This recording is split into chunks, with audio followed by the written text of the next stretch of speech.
Хүүхэд өсвөр насны цаасан түлхүүр номын наадам театрын талбайд өргөн дэлгэр болж байна. Зохион байгуулагчид төрөл бүрийн сонирхолтой хөтөлбөр, урлан сургалтууд, хүүхдийн зохиолчтой уулзалт бэлтгэлжээ.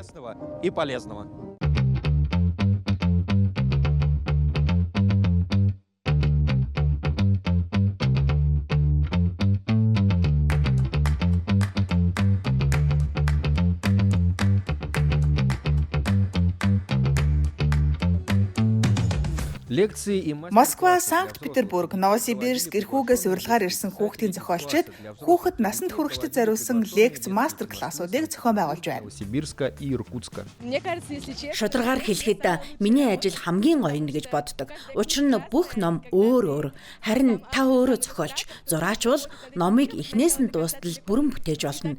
Миний бүтээлүүд янз бүрийн насны хүүхдэд өөр сэдвээр бичигддэг болохоор хизээч уйтгартай болдоггүй. Маш олон талд сонирхолтой ажил юм. Хүүхдэд зориулж бичих, тэдэнд зориулж бүтээл төрөх хэцүү юу? Мэдээж нэг талаасаа амархан, нөгөө талаасаа хэцүү. Амархан гэдэг нь сэтгэлдээ хүүхэд хэвээр байх мэдрэмж гайхалтай. Дэлхийг хүүхдийн нүдээр харах гайхах мэдрэмж. Харин хэцүү гэдэг нь хүүхэд үнэн сэтгэлээсээ байгаагүй тэр дорн мэдэрдэг. Тиймээс хүүхэдтэй чин сэтгэлээсээ тэгш харилцах ёстой. Хэд гойчлохгүй, хэд инхрийлэхгүй бидний өөрсдийн сонирхдаг сэдвээр ярилцах хэрэгтэй. 2 өдөр үргэлжилсэн наадмын турш улаудын авьяаслаг залуу уран бүтээлч зураачдад зориулагдсан мастер-классууд явагдлаа. Цаасан түлхүүр наадмыг Брэдийн соёлын яам болон хүүхэд өсвөр үеийн номын сан хамтран зохион байгууллаа. Зөвхөн хүүхдүүд төдийгүй насанд хүрэгчдэд зориулсан олон арга хэмжээ бэлдсэн. Манай хотод нэр хүндтэй хүүхдийн зохиолчид, соёлын блогерууд, мөн хүүхдийн номын хэвлэлийн төлөөлөгчид ирсэн. Тэд хүүхдэд зориулж ном хэрхэн бичих талаар ярьж, мастер классууд явуулж, ямар ном өнөөдөр тренд болж байгааг хугаалцаж, уншихыг санал болгоно. Эхэндээ энэ жижигхэн арга хэмжээ байсан юм а. Харин 6 жилийн дотор ийм том, гоё наадам болж чадлаа. Улаанбаатарт ирсэн Москвагийн зохиолчид хэвлэлийнхэн биднийг дэмжиж өөрсдийн бүтээлүүдэд танилцуулж байгаад бид үнэхээр талархаж байна. Энэ бол зүгээр ч нэг номын намын иргэшээ. Харин ч хүүхэд эцэг эхчүүдэд цаасан номтой ойртох боломж олгож буй арга хэмжээ юм а. Цаасан түлхүүр наадам 6 дахь удаа амжилттай зохион байгуулагдлаа. Зохион байгуулагчдын зорилго нь энэ наадмыг улам өргөн цар хүрээтэй алдартай болгох юм.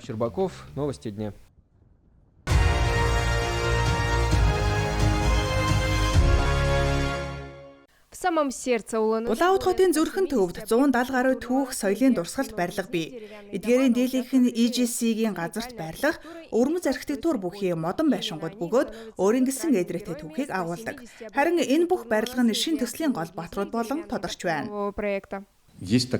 Манайд бизнес эрхлэгчид түүх, соёлын дурсгал барилгад хөрөнгө оруулах сонирхолтой байгаа гэсэн ойлголт байдаг. Харин энэ удаагийн баг хурал дээр бусад хотуудад түүхэн дүрүүдийг хэрхэн амжилттай хөгжүүлж, аялал жуулчлалын төв бизнес эзэг болгосныг олон жишээг танилцуулна. Баг хурлын гол тайз нь үндэсний номын сан боловч үйл ажиллагааны цар хүрээ энэ барилгаас давж өргөжнө. Танхимын хөгжмийн тоглолт, төдийлөн мэдэхгүй түүхэн барилгын дотоод заслыг үзэх аялалгээд олон сонирхолтой арга хэмжээ багтжээ. Манай баг хурал зөвхөн боловсролын шин чанартай биш юм. Бид олон соёлын арга хэмжээ төлөвлөсөн. Энд түүхэн дүүргийн хэд хэдэн байршил болох 2 орчин үеийн урлагийн үзэсгэлэн багтаж байгаа. Баг хурлын шинэлэг арга хэмжээнүүдийн нэг нь шин төрлийн аялал болж байна. Хүмүүс зүгээр л хөшөө баримлыг хажуугаар өнгөрөх бус дотогшоорж өнгөрсөн зууны уур амьсгалыг мэдрэн тухайн байшин 100 жилийн өмнө ямар амьдрал тээж байсныг ойлгох боломжтой болжээ. Ихэнх аялал зөвхөн гудамжаар дурсгалт барилгуудын гадна талд болдог. Харин бид энэ удаа анх удаа дотоод орчныг харуулах аялал хийх гэж байна. Аяллаа бэлтгэл ажил хийх явцад бид өөрсдөө ч олон сонирхолтой урд нь мэддгүй зүйлсийг олж нээсэн. Баг хурал хамтдаа төслийн хүрээнд явагдаж байгаа бөгөөд соёлын үйл ажиллагаанаас гадна эрх зүйн зөвлөгөө, ур чадварын сургаалт, бусад бүс нутгийн амжилттай туршлагын хэлэлцүүлэг зэрэг багтсан. Энэ бол мэргэжилтнүүдийн хоорондын харилцан яриа төдийгүй Улаанбаатар хотыг боломжийн орон зай хэмээн дахин шинээр харахад урайлж буй үйл явдал юм. Бүртгэл эхэлсэн байна. Регистрация уже открыта. Жанна Ощепкова, Данил Щербаков. Новости дня.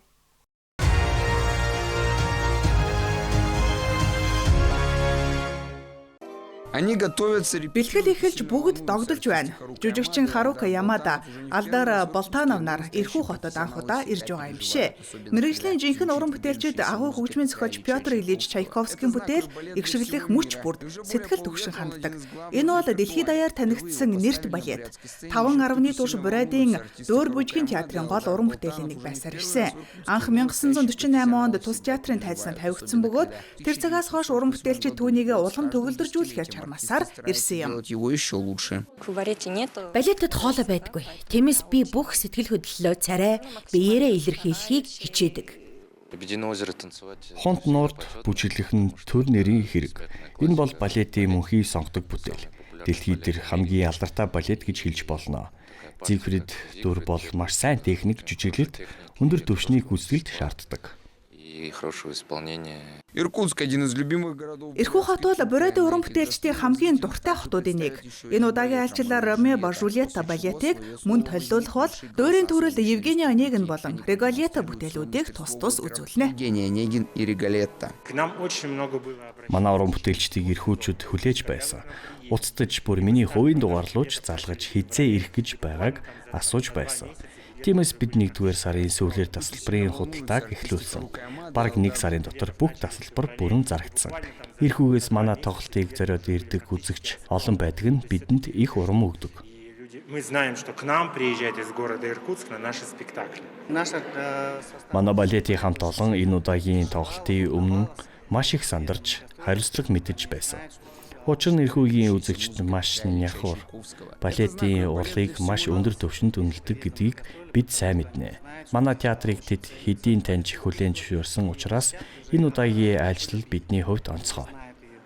И поэтому ответственность колоссальная. Свой творческий. Бурайдын уран бүтээлчид айлчлалаа 6-р сарын 7-нд болох тансаг гала тоглолтоор өндөрлүүлнэ.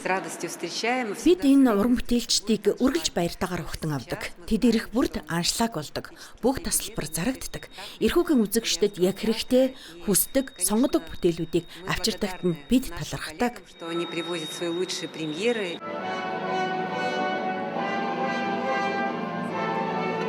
Александр Гаврилов, Константин Синицын. Специально для программы «Новости».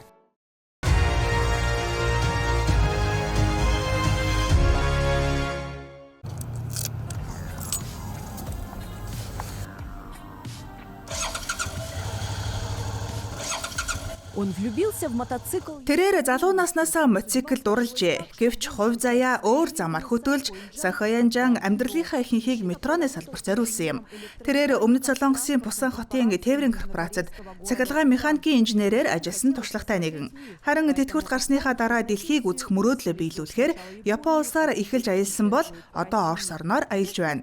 Хүүхэд байхдаа киноноос Сибирийн байгалыг хальт харж түүнийг боддоор машины цонхны цаанаас бус нүдээр үзхийг үргэлж мөрөөддөг байжээ. Стекло автомобиля. Сибирские дороги. Сибирийн зам шулуу юм аа. Маш урт, бүр маш урт шүү. Явхад амархан хэцүү нь юу вэ гэж маш хүчтэй дэндүү хүчтэй салхитай. Салхи тийм болохоор л шулуу явж болохгүй байгаа юм. Салхи амар шүү дээ.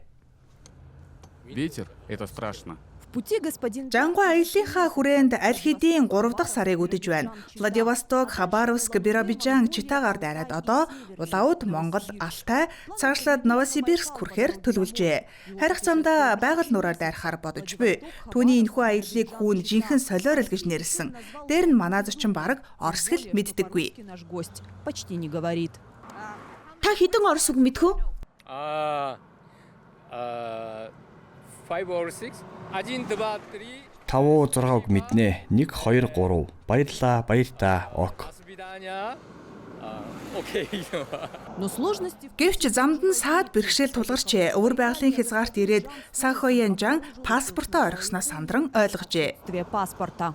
Через 3 дня я понял. 3 хоногийн дараа Биробиджаны зочид буудалд паспорт орхисон мэдсэн. Бурхан минь Орос байкруудтай холбогдоод тэд Биробиджан дахь найзуудраагаа ярьсан. Тэр хүн паспортыг минь авсан.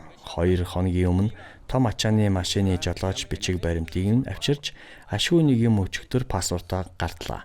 Орос байкрууд шилдэгэн шүү. ёстой мундаг залуус. Байкеры лучшие, очень классные ребята. Түүнчлэн Орос тэр дундаа Чита хот түүнд нэгэн гайхамшигтай учрлыг бэлгэлсэн байна. Солонгос нутаг нэгтэн Европ руу аялаж явахдаа Чита хотод саатсан байна. Читийн мото нийгэмлэгийн уламжлал ёсоор тэднийг жижиг байшинд хүлээн авсан байна. Энэхүү Сайхоян Жан Орос бол найрсаг, зочломтгой орон гэдэгт бүрэн итгэлтэй болжээ. Природа красивая. Байгаль нь сайхан ч аюултай юм. Гэвч хүмүүс нь хооронд муу санаагүй их өгөөмөр юм гэж бодлоо. Очень добрый. Я думаю. Сибирь и Россия. Сибирь Орос орн бол Сайхоян Жаны хувьд том мөрөөдөл байсан. Харин одоо тэр мөрөөдөл биелэлээ олсон учраас дараагийн шин зорилгыг хүсэх цаг иржээ.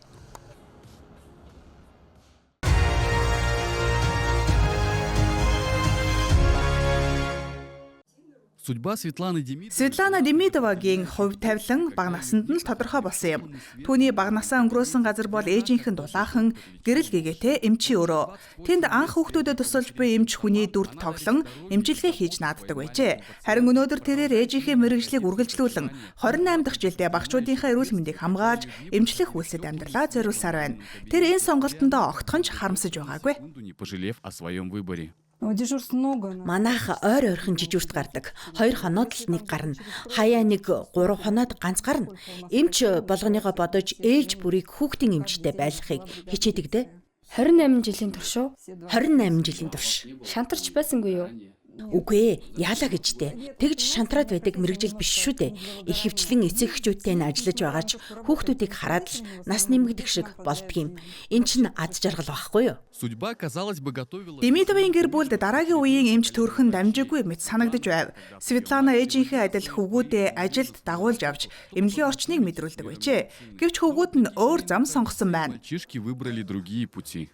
Сыну 30 лет. Том хүү 30 настай, бага нь сургуулиад өргөж байна. 6 дугаар сарын 1-нд 18 хүрсэн юм. Аль нь ч намайг дагсангүй. Эрчим хүчний сургууль төгссөн. Эмч одоо хангалттай гэж байна лээ.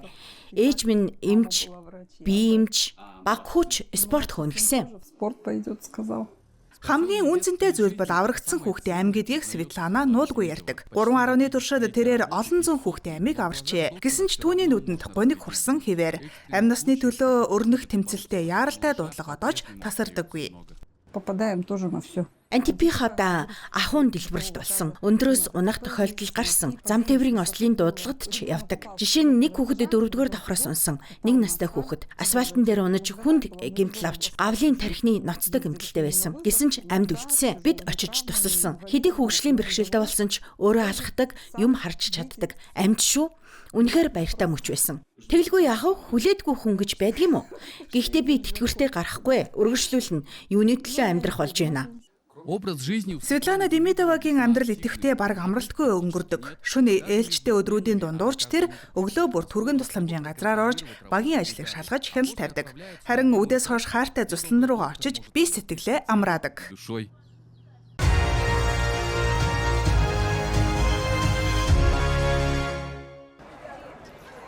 Для жителей Чинду Чинду хотын оршин суугчдын хувьд цай гэдэг зүгээр ч нэг ундаа биш. Амьдралын нэгэн гүн ухаан юм.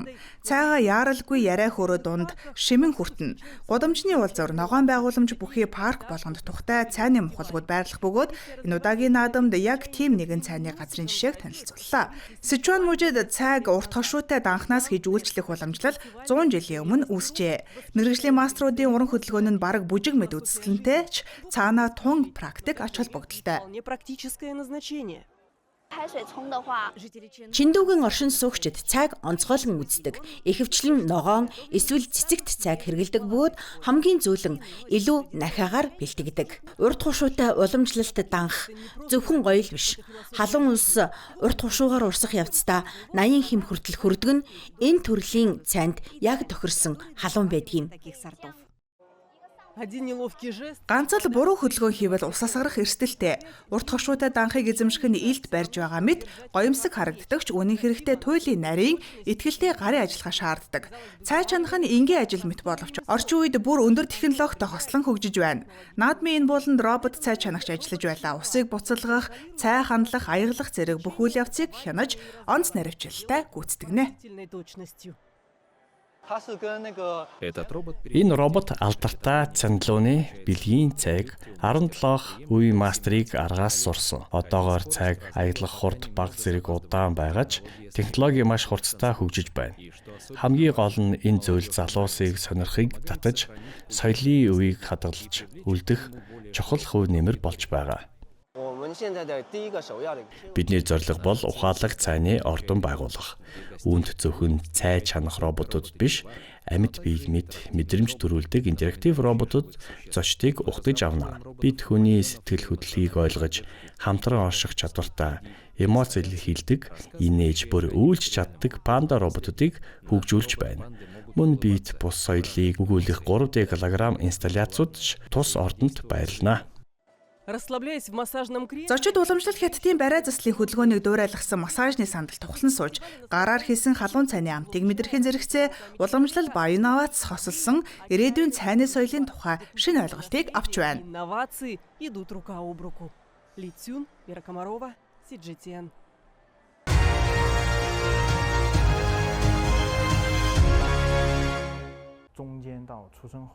Мама Липин и папа Хэсян. Ээж Липин, аав Хэсян хоёр бяцхан охин юу мэндэлсний дараах тэр анхны өдрүүдийг одоож тод сандаг. 2 сартай охиноо гэртээ биш видео хяналтын дэлгэцээр харж ээлжлэн ажиглаж мөлхөж сурч буйг нь догтлон хардаг байжээ. Юу дөнгөж 4 сар хагастайдаа цэцэрлэгт явж эхэлсэн байна. Она начала посещать детский сад. Найзуудтай анх энэ тухай ярьж өгөхөд хэрхэн хүлээж авсан бэ? Яаж ийм хатуу сэтгэлдтэй байж чаддаг байна гэж байсан. Яаж тэсдэг юм? Үнэн дээр ийм үг сонсоход бид хоёрт ч хэцүү байсан.